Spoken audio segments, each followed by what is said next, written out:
Hello and welcome to NFL Matchup Week 7. I am Earl Knows It All, and what we are going to do today is tell you about all the games coming up on this Week 7 slate in the NFL. We got some great matchups. You got the Detroit Lions taking on the Buccaneers on Monday night, another Monday night doubleheader. You got a big Sunday night game between the Atlanta Falcons, who seem to be surging after a big win over Buffalo, as they go into San Francisco to see if they continue their hot streak.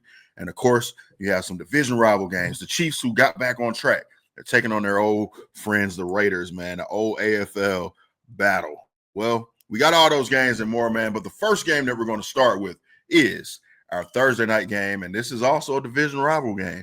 The Steelers and the Bengals, Thursday night football.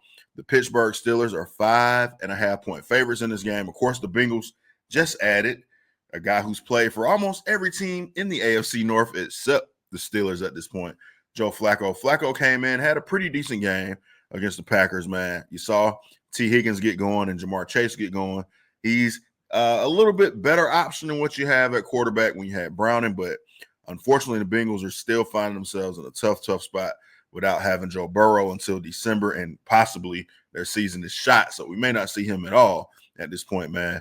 I do think Vegas has this particular one right here with the 5.5-point spread. The Steelers right now at the start of this Week 7 are the best team record-wise in the AFC. They're the cream of the crop right now. Now, of course, they've won some games over in London. They played against maybe not the greatest competition, but they have a team with a veteran quarterback in Aaron Rodgers, who's been there before. Maybe doesn't have his, ultimate fastball that he had back in his prime, but he's still able to do some things. You got DK Metcalf, who's a big target over there on that side as well. In this particular game, man, I think this just comes down to there being more talent on the Steelers side of the ball, better quarterback play on the Steelers side of the ball, better defense definitely on the Steelers side of the ball. So all things point to the Steelers on this one for me. I'm going to take the Steelers in this game, 24-16. These Thursday night games have a tendency to go a different way. It's a division rival game typically, or a game that you're familiar with, so it can go any way on a short week, but I do think the Steelers will continue their hot ways. Defensively, they haven't given up 21 points in the last 3 or 4 games. I think they've been very good defensively. And Joe Flacco, again, maybe a better option than Browning, but not necessarily the best option in the world. So I think the Steelers will take this one 24-16. The next game on our slate takes us to London again. And the Jaguars, who have their annual trip to London, will begin here as they host the Rams. This is a quote-unquote home game, home away from home for Jacksonville as they take on the Rams. Jacksonville, of course, in Week 6 came in on a high. They just beaten the Kansas City Chiefs on Monday night. Trevor Lawrence had a pretty good game, a game-winning touchdown that made you feel good about maybe going into the next week. But they hosted Seattle last week. Seattle outdueled them in that game, man. It was a pretty good game. Trevor Lawrence wasn't spectacular, but wasn't bad. I mean, he had a pretty good game. They got some decent weapons over there. Brian Thomas, of course, a big-time receiver.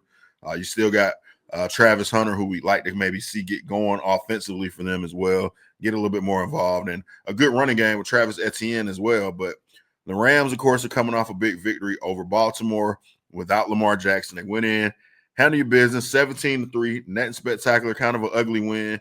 They're playing, of course, without Puka Nacua, the best at this point to this point in the season. He's been the best receiver in the league. So you still got Devontae Adams there. You still got Kerryon Williams, who at running back. So, and you got, the incredible Matthew Stafford, who just doesn't seem to age right now. In this particular game, it's overseas.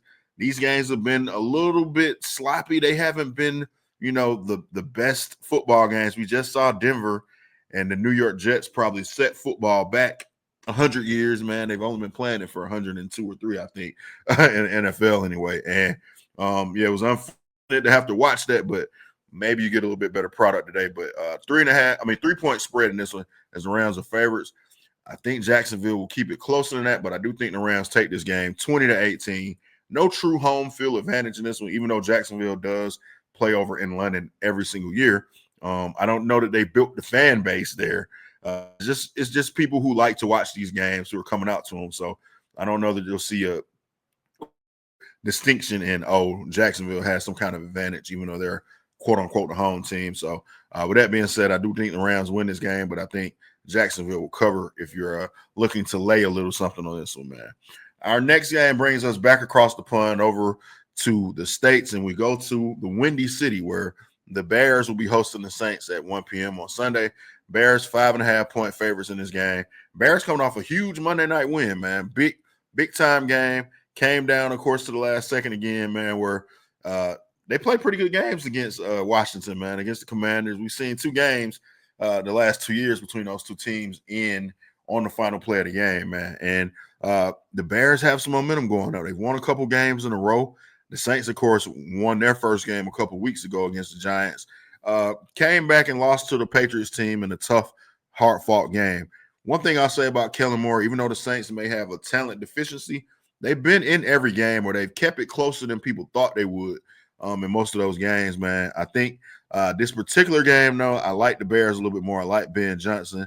I like what he has to offer. I like what Caleb Williams has been doing at quarterback. DeAndre Swift had a great game against the Commanders in that game. They used him quite often. I like the Bears to take this one 23-17. I think they cover. Like I said, the Saints won't make it easy for them. It'll be a dogfight, but I think eventually the Bears do pull this one out, and they're victorious 23-17. Continue their winning ways, and maybe try to continue to make some noise in the NFC North, man. Our next game pits the Miami Dolphins and the Cleveland Browns against each other. Cleveland is one of the teams who are battling to be considered the worst.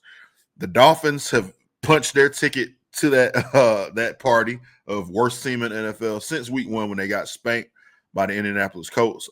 Now, the Colts have been a very good football team, but the Dolphins have proven to live up to everything we thought. They have lost the last 2 games on the final kind of plays of the game as well. Like we said, they've been in some games, but the Tua situation there is coming to a head. They're on, watch to see if Mike McDaniel is going to be fired. We thought he probably could be the first coach. It was a race between him and Brian Callahan. Callahan ends up winning that race. He gets to go home first. Will Mike McDaniel get fired? Who knows, man? He's probably better coordinator than head coach. They started out with such promise with this, relationship with him and Tua, but everything just seems to be going horribly wrong there, and I don't think it will stop. I actually think Dylan Gabriel and the Browns will probably get their first victory in this. You got a 3-point spread for Cleveland. I like Cleveland to cover this one, actually, man. 24-20. The perfect recipe, like we've been saying each and every week on this show and on our other shows, Cover 2 and Birds. The perfect recipe for getting back off the schneid and getting yourself going is playing a bad team. And when you got a matchup between 2 bad teams, I like to take the one that's not spiraling as far. And truthfully, I just think the Browns are, like I said, the better team in this particular instance. So we'll take Cleveland 24-20 in this one. Game, a rivalry from yesteryear that has not been as much of a rivalry recently with Patrick Mahomes at the helm. And the point spread in this game kind of indicates it probably won't be a close one again, man. You've seen the Chiefs do some disrespectful things against this team, a ring around the rosies type thing. Once upon a time against them. It's been tough, man. Now it is a division game, so you have to kind of, make space for it being a rivalry game. But unfortunately, Pete Carroll and Geno Smith have not had the magic people thought maybe they would bring into Vegas. And that relationship, of course, has not translated the way we thought things would. And maybe it's just a little bit of the stench of the whole Raiders Vegasness that, even when they were in Oakland at times as well. In recent years, man, that they just have not been able to get over. The Chiefs look like the best team in the AFC right now. If you ask me, you're asking my opinion. I think they are the best team in the AFC, despite record. They're 3-3 right now, getting back into the groove. And like I said, the perfect thing to continue a hot streak or keep you going or get your mojo back is playing a bad team. Now, I do think this game will be closer than that 11.5-point spread. I got this one as the Chiefs taking it 28-21. But Geno Smith has been a turnover machine at times this season. If he does that in this game, it could get ugly, and you could see them cover. But I think it'll be a little bit closer. I got the Chiefs winning it 28-21. Our next game, man, has been very disappointing to me. The Philadelphia Eagles, if you watch my content, I am an Eagles fan, I guess I'll say. I had a little love-hate situation with them this week, man. The way they lost that game in New York on Thursday night against the Giants was unacceptable, man. And their favorite here against the Vikings. The Vikings, of course, coming off a bye week.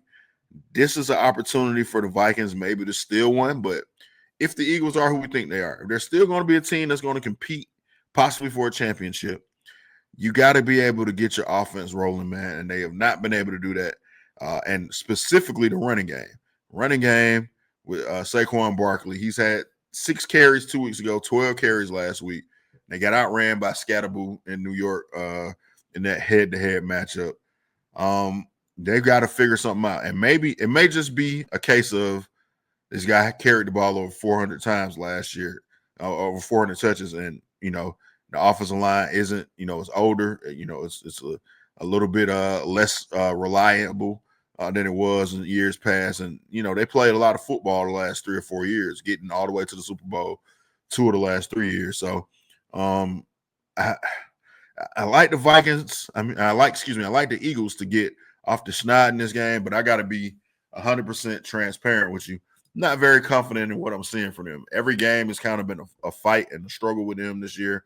Even when they've looked good at times, like the Buccaneers game that they won, they allowed them to get back into it. But I think they'll win this one 24-21. Stop the losing streak maybe here and get things corrected. But they gotta get things going here pretty soon because it can start to look a little ugly if you lose another one. And this is a game you want to take, man. So Eagles, get it together, man. Let's see what we can do in this one. Our next game is maybe one of the hottest teams in the NFL, the Panthers, taking on the Jets. The Jets are the worst team in the league right now. 0-6, they're the only team without a victory. Aaron Glenn was supposed to come there and change the culture. It has not worked out early on. And honestly, if we were picking which coordinator from the Lions was going to see more early success, I probably would have said Aaron Glenn over Ben Johnson, just because the Bears have just been a kind of rough organization as well. But the Bears and Ben Johnson seem to have things kind of going, and Aaron Glenn is going the other way for them right now, man. And they need a victory in the worst way. They're underdogs against the Carolina Panthers in this game. And to be honest with you, at some point, they got to try to get a victory. I don't know that they're going to have a better opportunity than this Sunday to get one. And maybe against my better judgment, I'm thinking they can get off the schneid in this game. Like I said, Carolina's a 1.5-point favorite in it. I think you got to get Breece Hall the ball. Let Justin Fields try to make some plays with his feet. And you got Garrett Wilson, who's getting paid a lot of money over there. Try to see if you can get him going some kind of way, man. And defensively, this team was one of the better defenses, even though they had a rough season last year. And I know my new favorite guy, Jeff Ulbrich, is no longer there as defensive coordinator. And Robert Saleh, of course, who's a good defensive mind as well, is no longer there. But you still have the same personnel. Aaron Glenn, you got to get that defense right, man. Stop the running game. Dowdle has done a great job the last 2 weeks, over 200 yards from scrimmage. He's looking like one of the top running backs in the league, the way he's performed. Shut him down, make Bryce Young beat you, and I think that's a recipe for a victory. I like the Jets to finally get off the schneid, stop being defeated, and win their first game. Got the Jets winning this one 23-20. Now, I can look like a genius if I got this right because nobody thinks the Jets are going to do anything, or I just look like an idiot for picking the Jets, but I think we're going to be more so on the know-it-all side and get this one right, man. Our next game, the Patriots taking on the Titans in New England. Patriots are 7-point favorites in this game. I won't waste too much time on them. The Titans fired their head coach, Callahan. What will we see from this week? Will we see something different? They did new players, so maybe you get a little bit of a bump with your coach being gone now, but I don't think you see too much different. Patriots, people are starting to believe in them. I'm going to pump the brakes on that. I don't know that I believe in them. I still may be Drake maybe instead of Drake May for me. I'm not fully sold on them. Vrabel, of course, former Titans coach, was once coach of the year down there in Tennessee, coming back to Tennessee. He's already said this isn't a win-one for the Gipper situation. But maybe he wants a little bit of get back. I'm sure he's probably smiling saying, you guys got rid of me, and the guy that you fired me for has already been ran out of town as well. I think the Patriots do take this one 23-17. However, like I said, I don't know that I believe that the Patriots are, some great shakes. I think they just got a great schedule that's lining up for them right now. And Buffalo, of course, is going the other way. So it'll be interesting to see how this plays out. But I do think the Patriots will win this game. Now, to our next game, maybe one of the hottest teams in the NFL, coming off that Thursday night game. The way they laid the lumber to the Eagles, taking the Broncos, the Giants and the Broncos. The Broncos get the back-to-back games against the New York teams. Looking at the schedule makers, you say, hey, thank you for that. 2 easy wins, right?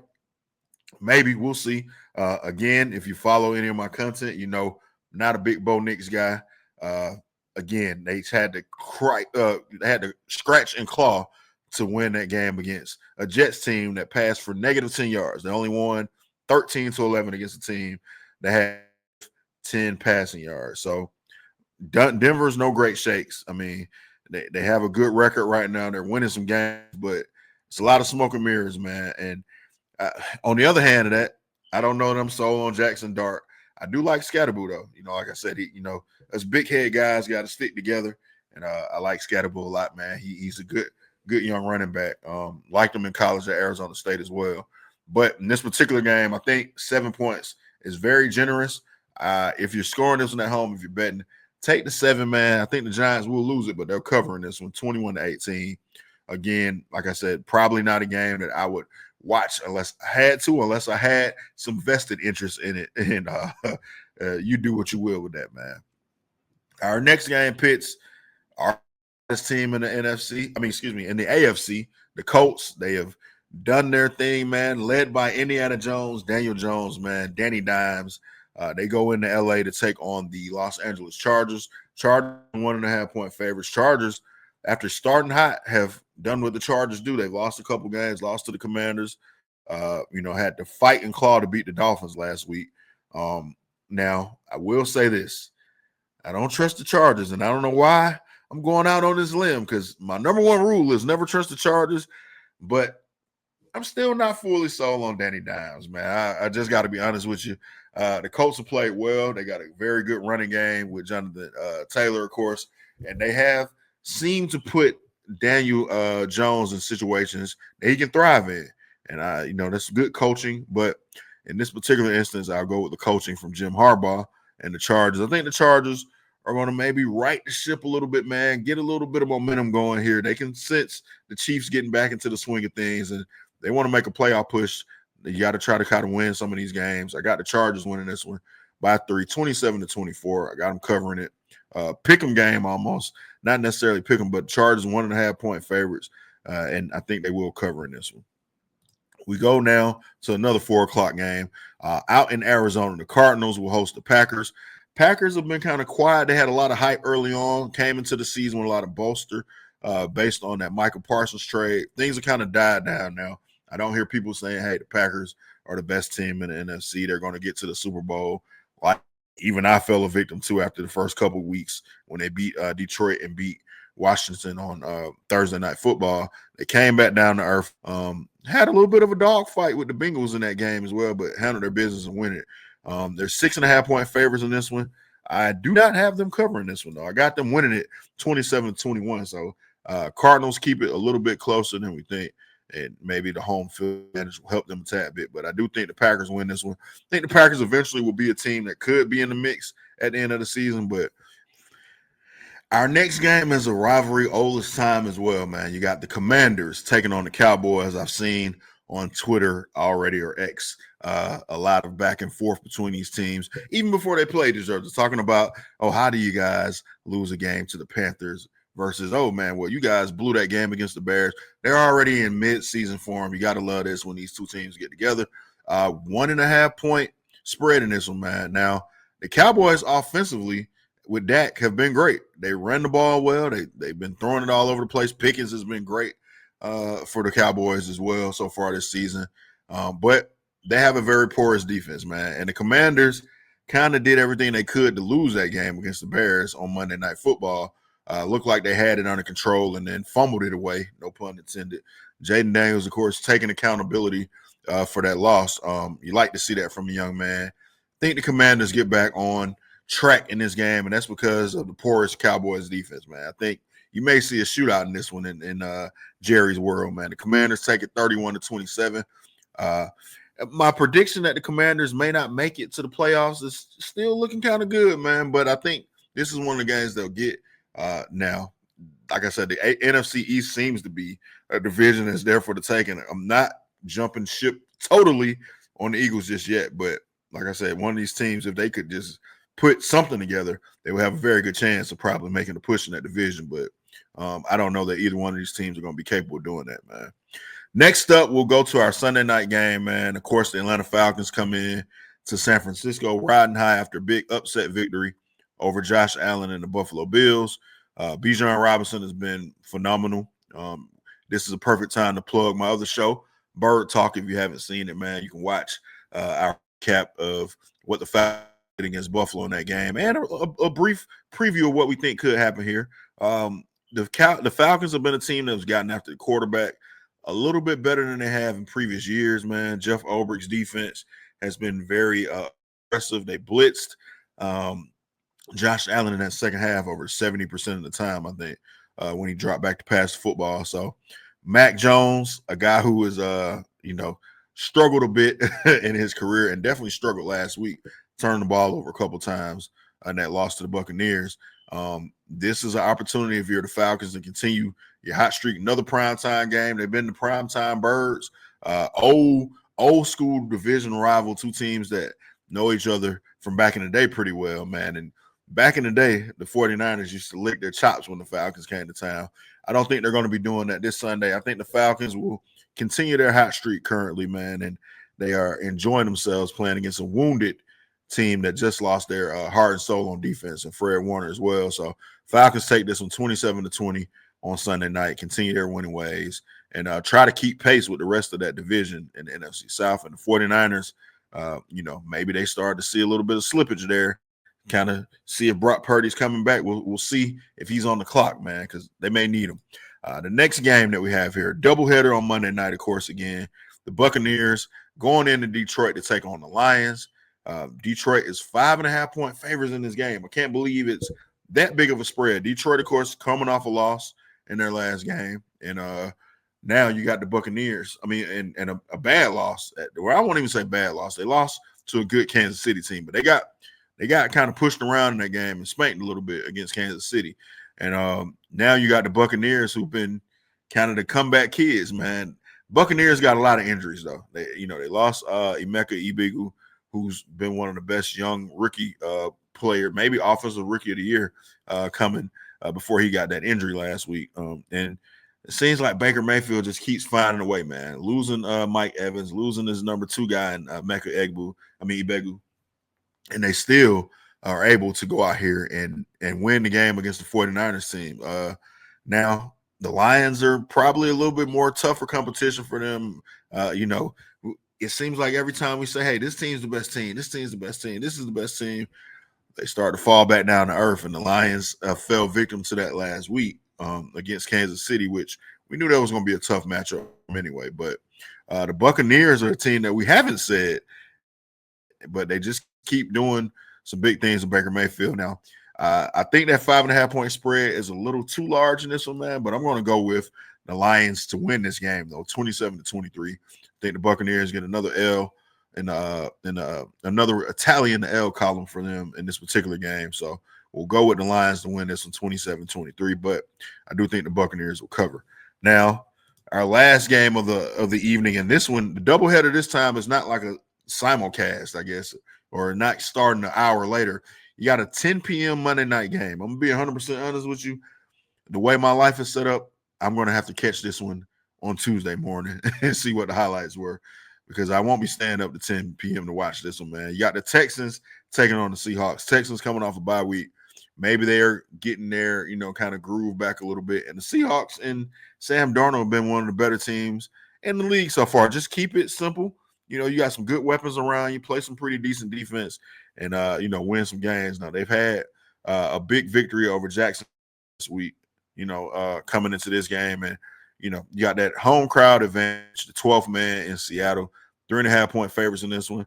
I like Seattle to take this one 24-17. I think it's going to be a tough environment for the Texans to come to the West Coast. And like I said, play a primetime game that's going to be at 10 p.m. A little bit different thing that we're seeing there as far as start time for the NFL. But those are our games for this week, man. You guys do yourself a favor, man. Do me a favor. Comment below. Tell me which one of these games you think I got right.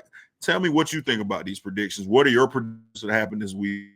Who do you think will take these games we're talking about? Is this a pretty good slate of games this week? We've had some stinkers in some of these games on Sundays past couple weeks. So hopefully we can get some pretty exciting games going for us. So comment below, tell me what you think.